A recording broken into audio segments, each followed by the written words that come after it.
우리의 연약함을 감당하신 주님께 감사합니다. 그리고 여러분들의 기도와 사랑을 감사합니다. 이 시간에 10장 13절 요절을 한번 같이 읽을까요? 10장 23절 시작. 또 소리가 있으되 베드로야 일어나 잡아먹으라 하거늘 은혜로우신 아버지 하나님, 이 시간에 예배할 수 있도록 인도하셔서 감사합니다. 성령 하나님께서 베드로를 통해서 일하신 주님께서 오늘 우리에게도 일하여 주시옵소서. 한 말씀을 허락하여 주옵소서. 감사하고 예수님의 이름으로 기도합니다. 아멘. 사람은 나이를 먹을수록 자기 생각이 강합니다. 그것을 일반적으로는 고정관념이라고 부릅니다. 영어로는 보통 스테레오타입이라고 말하죠. 고정관념이라는 사전적 의미는 마음속에 굳어있는 변하지 않는 생각이라는 뜻입니다. 한번 자기가 가지고 있는 생각을 바꾸지 않는 것을 말하겠죠. 어쩌면 복음을 증언한다는 말은 바로 이런 고정관념과의 싸움, 고정관념을 깨는 일이라고 할 수 있습니다. 그렇다면 우리에게는 어떤 고정관념이 있으며 그것을 어떻게 깰 수 있습니까? 9장 32절을 보십시오. 그때 베드로가 사방으로 두루 다니다가 룻다에 사는 성도들에게 또 내려갔더니, 지금 베드로가 다시 등장하고 있죠. 그는 이곳저곳으로 사역을 확장하면서 룻다로 갔습니다. 룻다는 예루살렘에서 약 16km 떨어져 있고 욥바라는 곳으로부터는 8km 떨어진 곳입니다. 베드로는 그곳에서 애니아를 만났는데 그는 중풍병으로 누운 지 8년째였습니다. 베드로는 애니아를 예수 그리스도 이름으로 낫게 했습니다. 그러자 그곳에 있는 많은 사람들이 그것을 보고 예수님께로 돌아왔습니다. 한편 욥바에 다비다라는 여제자가 있습니다. 그 이름을 번역하면 도로가인데 그녀는 착한 일과 구제를 많이 합니다. 그녀는 믿음과 삶이 일치합니다. 그런 그녀가 병들어 죽었습니다. 사람들은 그녀의 시신을 묻지 않고 타락에 두었습니다. 아마도 그녀의 아름다운 그 믿음을 생각할 때, 그의 삶을 생각할 때 그냥 보내고 싶지 않았기 때문이겠죠. 사람들은 무엇을 했습니까? 룻다가 욥바에서 가까워서 욥바 사람들은 베드로에게 사람을 보내어 속히 오라고 부탁했습니다. 베드로는 그들과 함께 갔습니다. 모든 과부가 베드로 곁에 서서 울면서 도루가가 한 일을 보여줍니다. 과부들은 그녀의 선행을 구체적인 물증을 통하여 보여준 겁니다. 그들이 그렇게 한 것은 베드로께서 동역자들과 하나님의 영광을 위해서 이미 죽어버린 도루가를 살려달라는 겁니다. 베드로는 무엇을 했습니까? 40절을 읽어봅시다. 시작.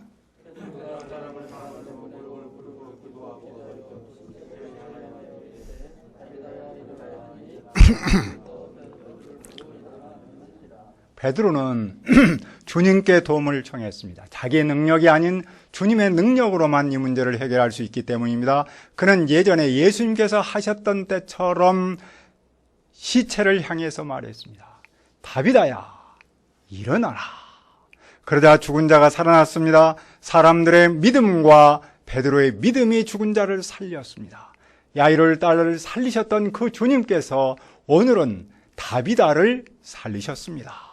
이것은 예수님이 생명의 주인님이시고 부활의 주인님이심을 보여줍니다. 예수님이 이 땅에 계실 때뿐만 아니라 하나님 나라에서도 똑같은 일을 하심을 보여줍니다. 베드로는 손을 내밀어 일으키고 성도들과 과부들을 불러 그녀가 살아난 것을 보여주었습니다. 온 욥바 사람이 이 사실을 알고 예수님께로 돌아왔습니다. 복음의 사역은 이처럼 힘차게 전진하고 있습니다. 그 사역은 어디로 향했습니까? 43절을 보십시오. 베드로와 요바에 여러 날이 있어 시몬이라 하는 무두장이 집에서 머무니라. 무두장이란 모피의 털과 기름을 뽑고 가죽을 부드럽게 다루는 일을 전문으로 하는 사람입니다. 영어로는 테너라고 부르고 우리는 예전에 가파치라고도 불렀죠. 유대인은 그 직업을 부정하고 천한 일로 여겼습니다. 왜냐하면 무두장이는, 가파치는 죽은 짐승의 가죽을 다루었기 때문입니다. 시몬은 비록 유대인일지라도 유대인의 눈으로 보면은 죽은 시체를 다루기 때문에 부정한 사람으로 여겼습니다.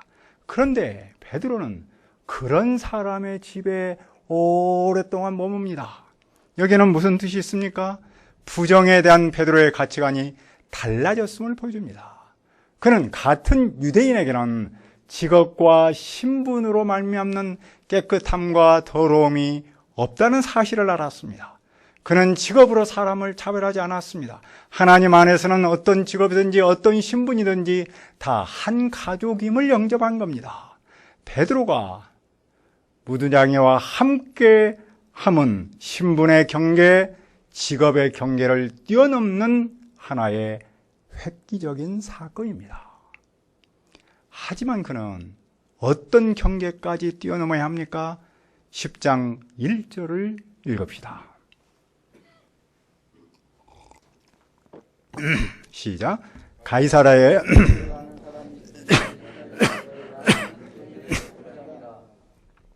가이사라는 요바에서 북쪽으로 53km 떨어진 항구 도시입니다.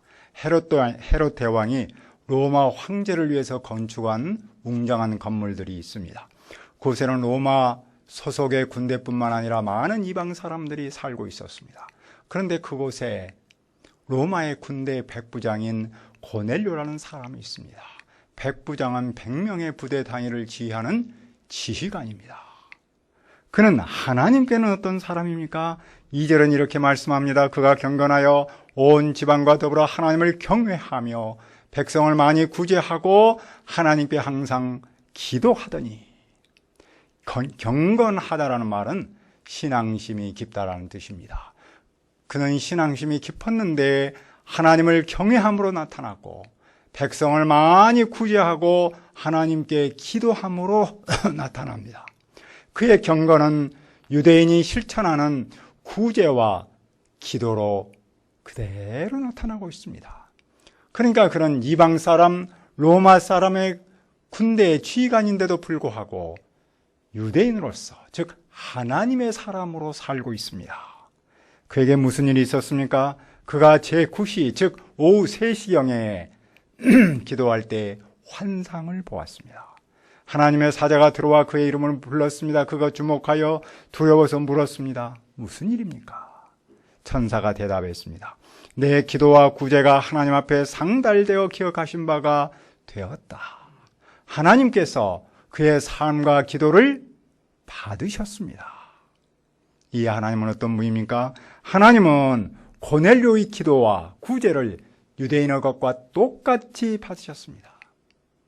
이것은 하나님께서 유대인과 이방인 사이의 장벽을 허무셨음을 뜻합니다. 유대인의 고정관념에 의하면 유대인은 이방인과의 장벽을 허물 수 없습니다. 유대인은 성전에 와서 하나님께 희생 제물을 드리고 예배할 수 있었지만 이방인은 그렇게 하지 못했습니다. 그러나 이제는 기도와 구제가 성소 안에 있는 분향단의 연기처럼 하나님 앞에 기념물로 올라갔습니다.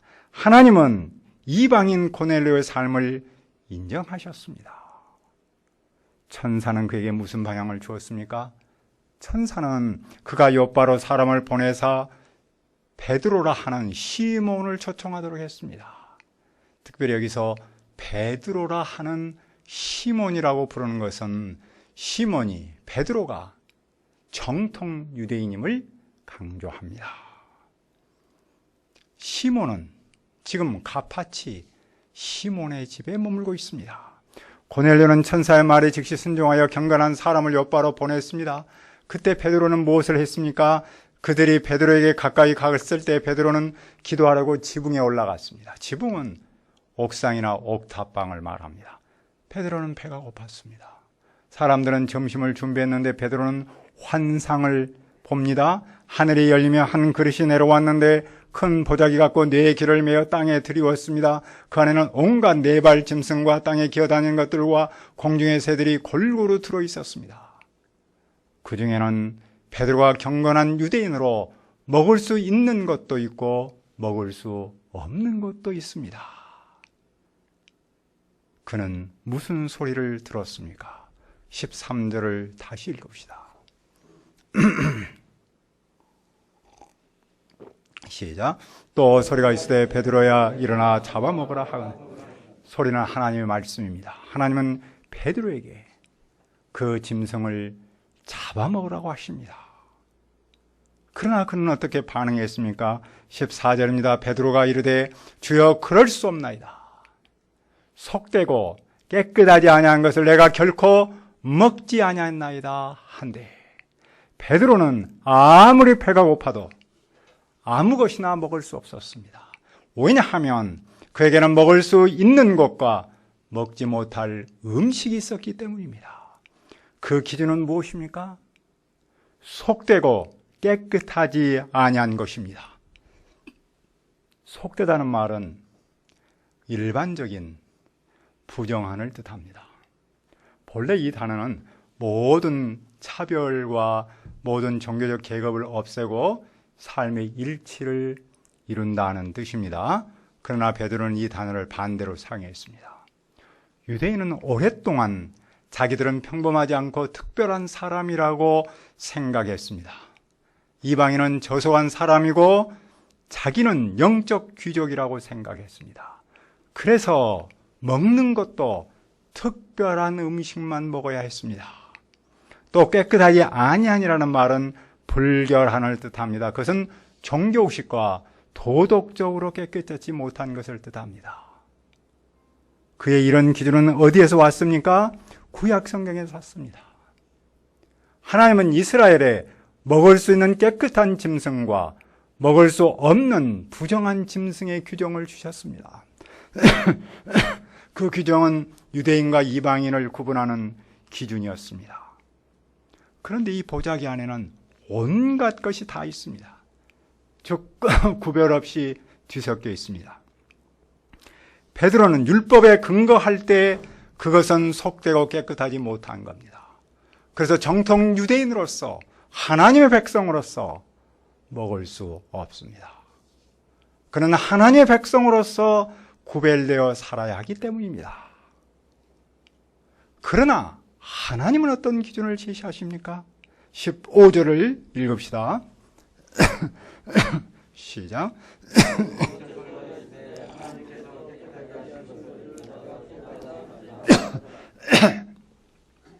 하나님은 부정한 음식에 관한 규정을 만드셨습니다. 그런데 하나님께서 이제 새 규정을 만드셨습니다. 하나님께서 새 규정을 만드셨으니 옛 규정을 가지고 더럽다고 해서는 안 됩니다. 베드로는 이제 새 규정을 받아들여야 합니다. 다시 말해서 하나님께서 깨끗하게 하신 것을 베드로가 속되다고 해서는 안 됩니다. 하나님은 이 말씀을 3번 반복하셨습니다. 그 후에 그 그릇은 하늘로 올라갔습니다. 하나님께서 3번이나 말씀하신 데는 무슨 뜻이 있습니까? 두세 사람이 법정에서 증언하면 효력이 있었습니다. 이처럼 같은 모습을 3번 보여주심으로써 이것은 하나님으로부터 왔고 정당하다는 것을 증언하고 있습니다. 하나님께서 그러면 베드로에게 이런 식으로 메시지를 전하는 뜻은 무엇입니까? 모든 짐승은 다 깨끗하다. 모든 사람은 다 깨끗하다라는 사실을 강조하고 있습니다. 하나님은 혈통이나 피부색으로 하는 더러움과 깨끗함의 구분을 없애셨습니다. 그 일은 하나님의 아들 예수 그리스도께서 이 땅에 오셔서 구원 사역을 시작함으로 일어났습니다. 예수님은 유대인도 사마리아 사람도 이방 사람도 함께 하시면서 그들을 구원하셨습니다. 그러므로 베드로는 자기 생각을 고집해서는 안 됩니다. 그가 지금까지 말씀에 근거해서 자기 생각을 지켰듯이 이제부터는 하나님의 말씀에 근거해서 자기 생각을 바꿔야 합니다. 베드로는 무두장이 시몬을 영접했습니다. 유대인으로서의 직업과 신분의 장벽을 허물었습니다. 하지만 그는 인종의 장벽, 즉 이방인에 대한 고정관념은 아직 극복하지 못했습니다. 그러나 복음을 땅끝까지, 즉 모든 사람에게 전하려면 인종에 대한 고정관념도 극복해야 합니다. 혈통에 대한 배타주의를 극복해야 합니다. 그의 고정관념이 바뀔 때 복음은 지역적 확장을 뛰어넘어서 인종적 확장으로 나아갑니다. 오늘 우리에게 있는 배타성, 고정관념은 무엇일까요?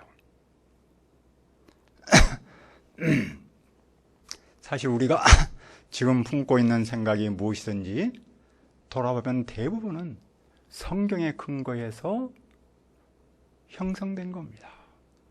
우리의 가치관은 이미 성경에 기초를 두고 있기 때문입니다. 세상은 세속적이고 교회는 영적이다, 이런 생각도 사실은 우리가 성경을 배워서 생긴 생각이죠. 믿지 않는 사람은 속되고 믿는 사람은 거룩하다라는 생각도 실은 성경을 배움으로 품었습니다. 특히 우리는 대학생 복음 사역이라는 대단히 중요한 가치를 품고 있습니다. 이 또한 성경에서 왔습니다. 근데 이렇게 아름답고 좋은 나의 생각들, 나의 가치관들이 어떤 때는 열린 생각이 아니라 고정관념으로 나를 지배할 때가 있습니다. 나를 배타적이고 편협한 사람으로 만들어 버릴 때가 있습니다. 그래서 새로운 세계, 새로운 사람에게 도전해야 하는데도 마치 오늘의 베드로처럼 주님께 항변하기 쉽습니다. 주님, 그럴 수 없습니다. 속되고 깨끗한 것을 나는 먹어본 적이 없습니다. 우리 마음에서 스스로 내가 할 수 있는 일과 할 수 없는 일을 정해버립니다. 더욱 심각한 문제는 실제로는 아무 일도 하지 않는다는 데 있지요. 그러나 주님은 말씀하십니다. 베드로야, 일어나 잡아먹어라. 내가 속되다, 내가 깨끗하다고 한 것을 네가 속되다고 말하지 말라. 우리가 이제는 고정관념을 깰 때입니다. 내 생각의 폭을 넓혀야 할 때입니다. 우리는 캠퍼스 사역이라는 소중한 가치를 품고 온 세상 만민을 향해 나가야 합니다. 우리가 고정관념을 바꿀 때만이 세상에 대해서 명실상부한 소금과 빛으로 살 수 있습니다. 우리가 일어나 잡아먹으라는 말씀에 순종하여 좀 더 다양한 사람에게 복음을 전할 수 있기를 기도합니다. 은혜로우신 아버지 하나님, 베드로에게 일어나 잡아먹으라는 말씀을 주셔서 감사합니다. 우리의 생각이 성경에서부터 왔기에 이제는 하나님의 말씀에 근거해서 우리의 생각을 폭을 넓혀가도록 도와주옵소서. 이제는 우리가 일어나 잡아먹으라는 말씀에 순종하여 좀 더 다양한 사람에게 복음을 전할 수 있기를 기도합니다. 감사하며 예수님의 이름으로 기도합니다. 아멘.